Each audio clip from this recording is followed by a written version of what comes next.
کہ یہ عجیب پاکستان ہے، اسلامی پاکستان، کہ جہاں پر جنرل مشرف کے زمانے میں حقوق نسوان کے حوالے سے ایک آئینی ترمیم لائی گئی جس میں زنا بالرضا کے لیے راستے کھولے گئے اور اس کو جرم کے زمرے سے نکال دیا گیا، اس کو گناہ کے زمرے سے نکال دیا گیا، اور آج 18 سال کی عمر سے کم کے بچوں کی نکاح پر پابندی سے خلاصہ یہ نکلتا ہے کہ پاکستان میں زنا بالرضا کے لیے آسانیاں پیدا کی جا رہی ہیں اور جائز نکاح کے لیے مشکلات پیدا کی جا رہی ہیں۔ اسلامی نظریاتی کونسل اس کو مسترد کر چکی ہے، تمام علماء اور ان کی تنظیمیں اور جماعتیں اس کو قرآن و سنت کے منافی قرار دے چکی ہیں۔ کسی زمانے میں آئلی قوانین کے نام سے قرآن و سنت کے منافی قوانین ہم پر مسلط کیے گئے تھے، لیکن اس وقت شاید آئین قرآن و سنت کے مطابق قوانین کی ضمانت نہیں دے رہا تھا۔ آج آئینی ضمانت کے باوجود آئین کو پامال کیا جا رہا ہے۔ یہ اقدامات کیوں ہو رہے ہیں؟ کس بنیاد پر ہو رہے ہیں؟ ہم آج اس قسم کے اقدامات کو مسترد بھی کرتے ہیں اور اس کے خلاف عملی اقدامات کی طرف بھی جائیں گے۔ ہم مختلف صوبوں میں جلسے منعقد کریں گے۔ ان جلسوں کا مقصد اب صرف ایک موضوع نہیں ہوگا۔ جیسے ہم مسجد اقصی کی آزادی کے حوالے سے ایک موضوع پہ جلسہ کرتے تھے، اب ہمیں وطن عزیز کی آزادی اور اسلام کی حکمرانی اور اس کی حاکمیت، اللہ کی حاکمیت کے حوالے سے بھی اپنی تحریک آگے بڑھائیں گے، عوام کے شعور کو بیدار کریں گے اور انشاءاللہ العزیز دنیا کے سامنے اپنا بیانیہ پوری آزادی کے ساتھ پیش کریں گے۔ اسلام دنیا کے ساتھ مل کر چلنے والا دین ہے، اسلام دنیا کے ساتھ تصادم والا دین نہیں ہے۔ اسلام کی اس لچک کو، اسلام کی اس اعتدال کو استعمال میں لایا جا سکتا ہے، دنیا کے لیے مفید بنایا جا سکتا ہے، لیکن بدقسمتی یہ ہے کہ مسلمان حکمران اسلام کی تشریح کرنے سے خاموش اور غیر مسلم دنیا ہمیں اسلام کا تعارف کرا رہی ہے اور اس نے ہی ہمارے اسلام کے حدود کا تعین کرنا ہے۔ کس قدر موت کا مقام ہے کہ کیا امت مسلمہ آج اس مقام پر پہنچ گئی ہے۔ اس حوالے سے جمعیت علماء اسلام کا موقف بڑا واضح ہے اور ہم اس ساری صورتحال کو نظر میں رکھے ہوئے ہیں اور اسی حوالے سے انشاءاللہ ہم آگے بڑھیں گے۔ اور یہاں پر بھی صوبے میں جو اجلاس ہوا جس کا ذکر کیا گیا تو اس میں بھی اس حوالے سے غور و فکر کیا گیا اور ہم اس میں آگے بڑھنے کے لیے ہم نے میرے خیال میں کون سی تاریخ کا تعین کیا؟ 29 جون کو ہم انشاءاللہ ہزارہ ڈویژن میں ایک بڑی کانفرنس کریں گے، بہت بڑا اجتماع کریں گے اور عوام میں انشاءاللہ اس حوالے سے شعور بیدار کریں گے۔ مولانا صاحب، یہ جو پاکستان اور ہندوستان کے مابین کشیدگی اس میں پاکستان کی طرف سے بڑا جشن منایا جا رہا ہے کہ اس میں امریکہ نے مداخلت کی سیز فائر کے حوالے سے، اور آج پھر ڈیجیٹل کرنسی کے حوالے سے بات ہو رہی ہے، کرپٹو کرنسی، بٹ کوائن، اس کی شرعی حیثیت کیا ہے؟ اور یہ جو ہم ٹینگیں بڑھا رہے ہیں پاکستان کے ساتھ امریکہ کے ساتھ، ایک طرف امریکہ ہے دوسری طرف چین ہے، اور چین اور امریکہ کے باہمی جو تعلقات کی نوعیت ہے وہ بھی آپ کو پتہ ہے، ہمارے فائدے میں کیا چیزیں؟ دیکھیے 9/11 کے بعد اور سوویت یونین ٹوٹنے کے بعد ہم ہی تھے، اور آپ کو ہماری وہ تقریریں یاد ہوں گی جب ہم عالمی تغیرات اور عالمی انقلابات کی باتیں کر رہے تھے، اور ہم نے اس وقت بھی امت مسلمہ کو پکارا تھا کہ آنے والے وقت میں ہمارا کردار کیا ہوگا۔ یقیناً دنیا میں جو 9/11 کے بعد یک محوریت آئی ہوئی تھی، اب وہ یک محوریت ٹوٹ چکی ہے اور ایک نئے سر جنگ میں ہم داخل ہو چکے ہیں۔ 300 سال تک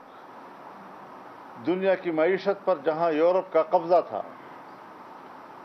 اور جس نے دنیا میں سرمایہ داریت کے غلبے کو جنم لیا تھا، آج وہ دوبارہ ایک نئی جنگ میں داخل ہو گئے ہیں۔ چین کی قیادت میں ایشیا ایک نیا اقتصادی ٹائیگر بننے کی طرف جا رہا ہے، اور جمعیت علماء کی تجویز یہی ہے کہ ہم ایک ایشیاٹک فیڈریشن کی طرف جائیں، ایشیا کو مضبوط کریں۔ انڈیا پاکستان کی کشمکش جہاں توقع کی جا رہی تھی کہ رفتہ رفتہ ہم اپنے تعلقات بہتری کی طرف لے جا رہے ہیں، معاملات کو ہم باہمی مفاہمت سے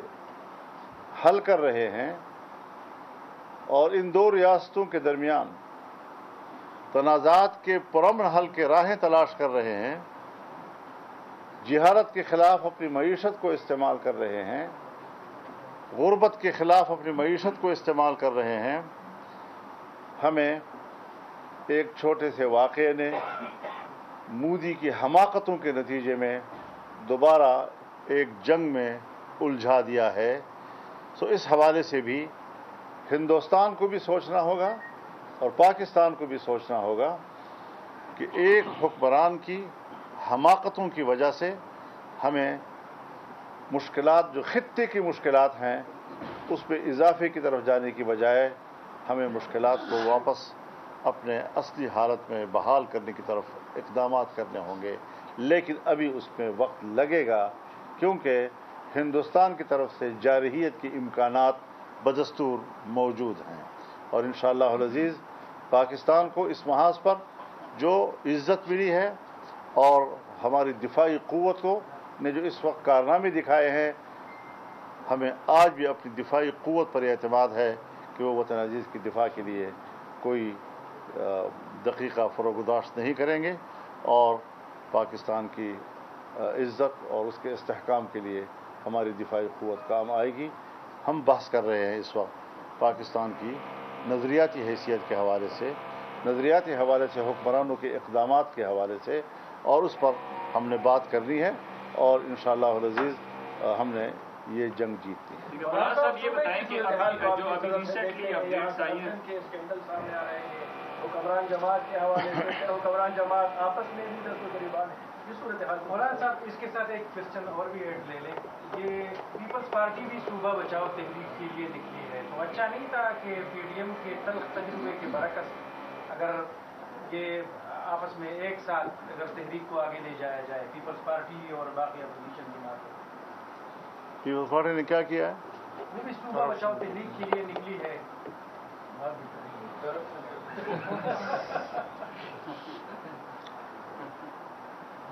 کل ایک شخص لطیفہ سنا رہا تھا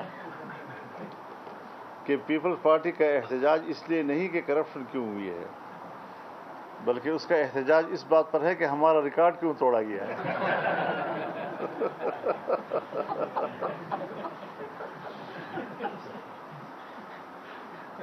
تو بات بنیادی یہ ہے،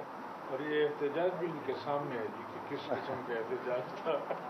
بہرحال یہ جنگ ہم نے لڑنی ہے اور آئین و قانون کی روشنی میں لڑنی ہے۔ اس حوالے سے جو بھی صورتحال منظر عام پر آئی ہے،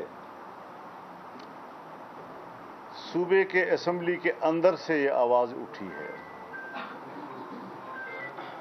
یہ نہیں کہ کسی حزب اختلاف کی جماعت نے اس حوالے سے کوئی بات کی ہے، بلکہ اسپیکر قومی اسمبلی نے بڑی صراحت و وضاحت کے ساتھ،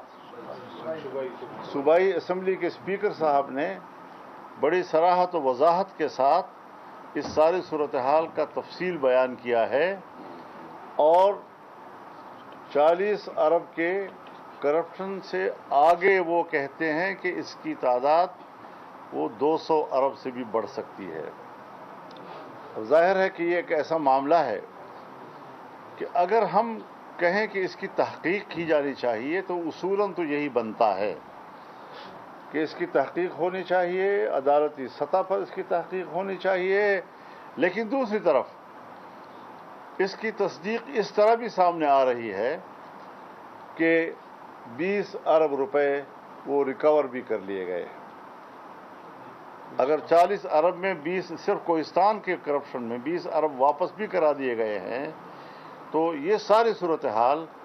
اس بہت بڑے سکینڈل یا اس بہت بڑے کرپشن کی طرف اس کی تصدیق کے اشارے کر رہے ہیں۔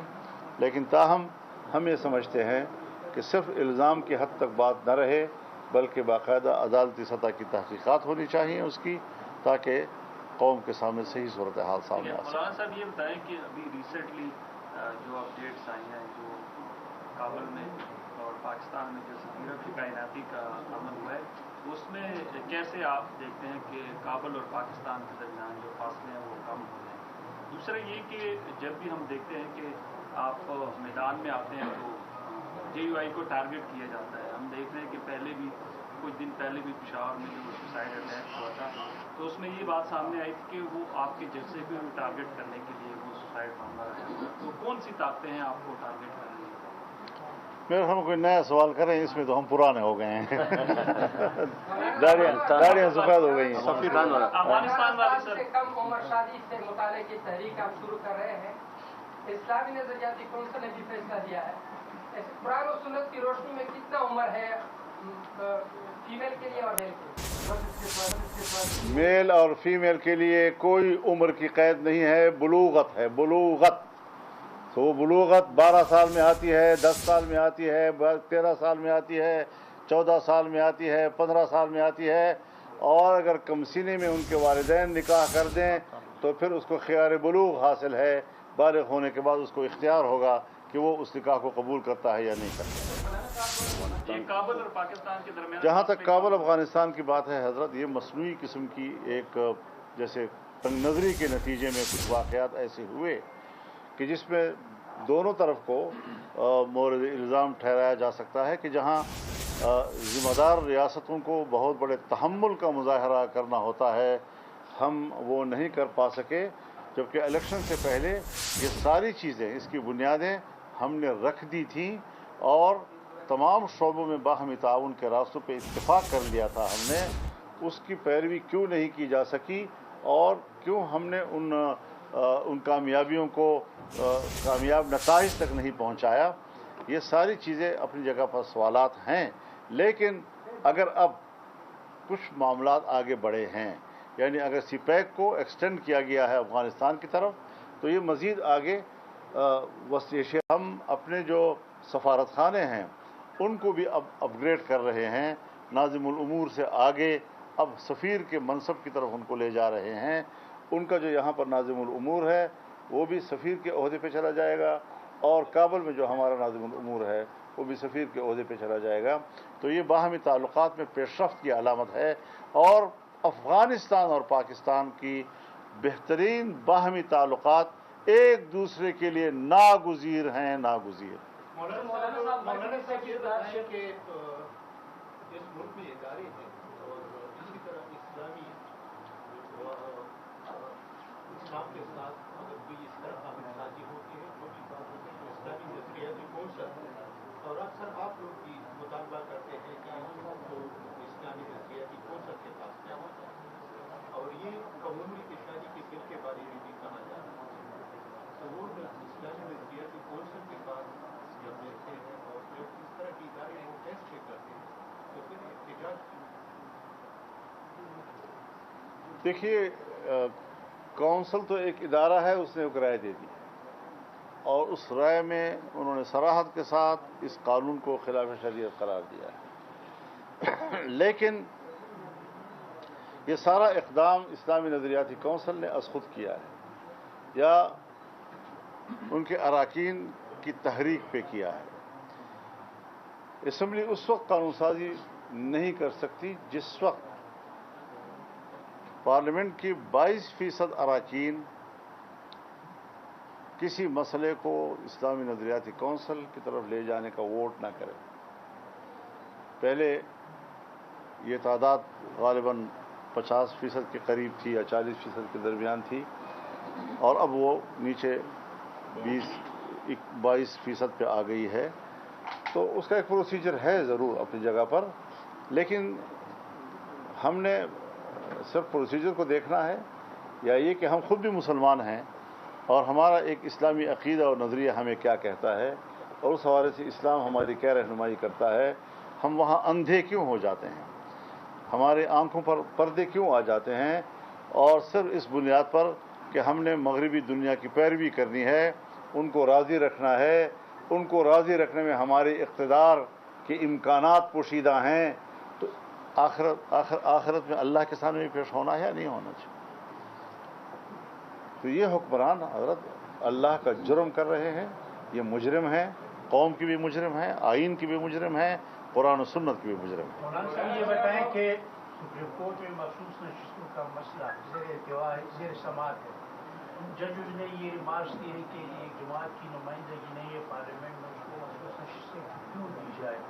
اس مسئلے کو آپ کس نظر سے دیکھیں؟ دیکھیے کورٹ جو فیصلہ کرے گی اس کا انتظار کریں گے،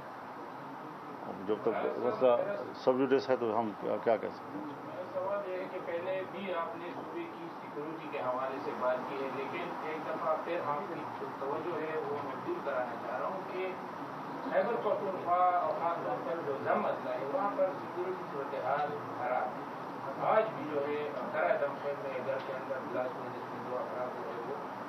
جہاں بہت ہوئے، ڈرون اٹیکس وہاں پر ہو رہے ہیں، ایک کھیل کے میدان کے اوپر بھی گزرتا ہے۔ اسی طرح خیبر کے وادی تیرا میں بھی جو ہے مبینہ طور پر یہ بات سامنے آئی ہے کہ لوگوں کو نقل مکانی کی طرف جو ہے وہ کہا جا رہا ہے، تو اس پہ آپ کیا کہیں گے؟ تو یہ بات تو حضرت آج کی نہیں ہے،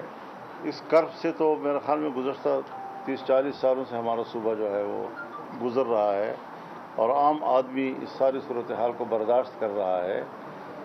تو اس ساری صورتحال میں اب تو پہلے تو پاکستان کے علماء کا فتویٰ تھا کہ یہاں پر دینی مقاصد کے لیے مسلح جنگ اس کی کوئی شرعی حیثیت نہیں ہے۔ اب تو افغانستان کے صرف علماء نے فتویٰ نہیں دیا، بلکہ اس فتوے کو امارت اسلامیہ نے سرکاری طور پر اس کا اعلان کر دیا ہے۔ تو اس حوالے سے جمعیت علماء اسلام بھی خود کو علماء کرام کی اس رائے کا پابند سمجھتی ہے، اور مسلح گروپوں کو بھی اس حوالے سے علماء کرام کی آراء اور دونوں ریاستوں کے علماء کی آراء کا احترام کرنا چاہیے۔ مولانا یہ بتائیں کہ 2013 میں یہ بل جو آپ کی بات کر رہے ہیں یہ سندھ اسمبلی میں پاس کیا گیا ہے، ریسنٹلی یہ پنجاب اسمبلی میں بھی پیش ہوا ہے، اور ابھی نیشنل گورنمنٹ کمیشن اس پہ بات کر رہی ہے اور صدر پاکستان نے اس کے دستخط کیا ہے۔ تو یہ پیپل پارٹی کا شروع سے یہ ارادہ ہے کہ یہ بل ہم پاس کریں گے؟ دیکھیے پیپلز پارٹی کی بات تو سمجھ میں آتی ہے کہ وہ اپنا سیکولر جو چہرہ ہے وہ زیادہ واضح دکھائے، تاکہ وہ بس ایسی زبان کے مسلمان تو نظر آئیں، لیکن اس کے علاوہ لیکن مسلم لیگ تو اپنے آپ کو کہتے ہیں جی ہم تو پابند 100 مسالات ہیں، اور اس کے باوجود وہ صرف اقتدار کے بچاؤ کے لیے ان کے دباؤ میں آ کر اس قسم کے قوانین نافذ کرتی ہے۔ ایک دفعہ انہوں نے سندھ میں قانون پاس کیا کہ جی پتہ نہیں کتنے سالوں کے کم کوئی مسلمان نہیں کیا جا سکے گا جی۔ اب عجیب بات یہ ہے کہ آصف علی، امداد علی، حاکم علی، قاسم علی، سارے سندھ جو ہے علی علی علی علی علی علی سے بھرا ہوا ہے جی، اور ان کو یہ پتہ نہیں ہے کہ حضرت علی رضی اللہ تعالیٰ عنہ کرم اللہ وجہ وہ کس عمر میں مسلمان ہوئے تھے اور ان کے اسلام کو قبول کیا گیا تھا۔ پھر اگر رسولullah صلی اللہ علیہ وسلم کا نکاح ہوتا ہے، رخصتی ہوتی ہے، حضرت عائشہ رضی اللہ تعالیٰ عنہ کی ایک مثال موجود ہے جس پر اہل سنت والجماعت کا اتفاق ہے، اور وہ آپ کی سب سے محبوبہ جی، تو اس حوالے سے ہم اپنی طرف سے کیسے قوانین بنا سکتے ہیں؟ لہذا رخصتی کے وقت کے لیے یہ تو طے ہے کہ بلوغ ہونا چاہیے، لیکن مختلف دنیا کے موسموں کے مطابق ہر علاقے کے لوگوں کے مدت بلوغ کی اپنی اپنی عمر ہوتی ہے، اس میں تفاوت بھی آتا ہے، آگے پیچھے بھی ہو جاتے ہیں۔ تو ایک چیز شرعی طور پر جائز ہے، آپ نے اس کو جرم قرار دے دیا، آپ نے اس پر سزا لگا دی، جرمانے لگا دیے، 7 سال کی قید لگا دی، اور جب زنا بالرضا کا سوال آتا ہے تو وہاں پر آپ پروسیجر کو بھی مشکل بناتے ہیں، قوانین میں بھی تبدیلی کرتے ہیں۔ یہ کیسا اسلامی پاکستان ہے کہ جس میں زنا کے لیے تو راستے کھولے جا رہے ہوں اور سہولت پیدا کی جا رہی ہو اور شرعی نکاح کے لیے مشکلات پیدا کی جا رہی ہیں؟ سوال تو یہ ہے۔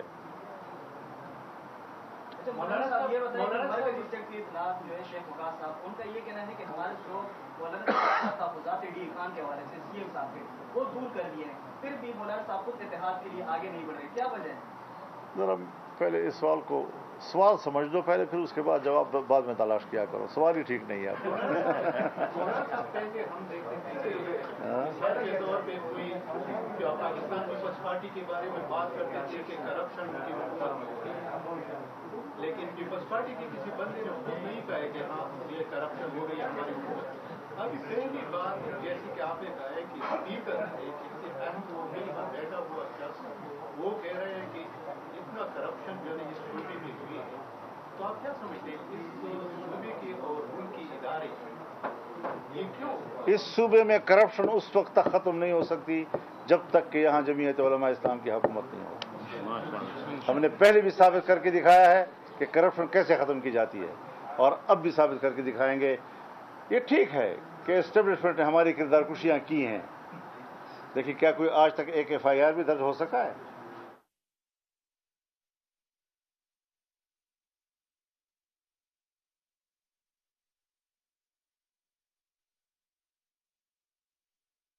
کا معاملہ چلتا رہتا ہے،